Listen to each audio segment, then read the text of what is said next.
जाही बजरिया किनले राखी समनवा के बहिनी, जाही बजरिया किनले राखी समनवा के बहिनी।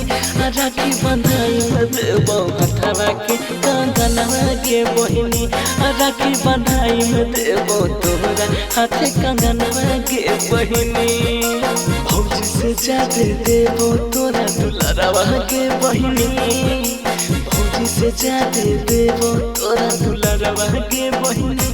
राखी बंधाई में देबो तोरा हाथे कंगनवा के बहिनी, राखी बंधाई में देबो तोरा हाथे कंगनवा के बहिनी, कंगनवा के बहिनी। राखी बंधाई में देबो तोरा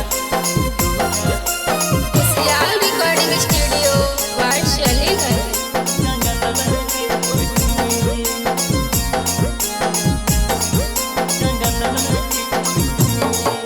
भाई बहन के हकोते बाहर के असली बनल रहे हमने के प्यार के। मानी ले बहनी तू बतिया हमार के, अब न करो हमारा इंतजार के, करो हमारा इंतजार के। भाई बहन के हकोते बाहर के असली बनल रहे हमने के प्यार के। मानी ले बहनी तू बतिया हमार के, अब न करो हमारा इंतजार के।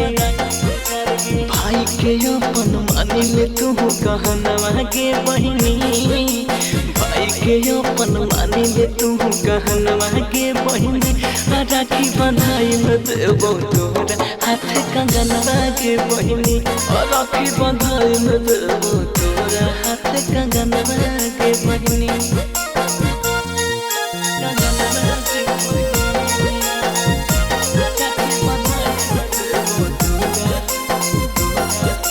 खुशियाल रिकॉर्डिंग स्टूडियो वारशलीगंज।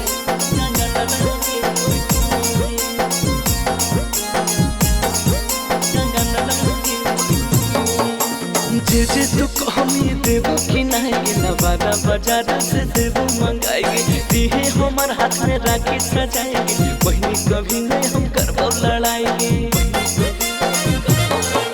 जे तू कहमी देबो कि नहीं, नवादा बाजार से देबो मंगाएगी।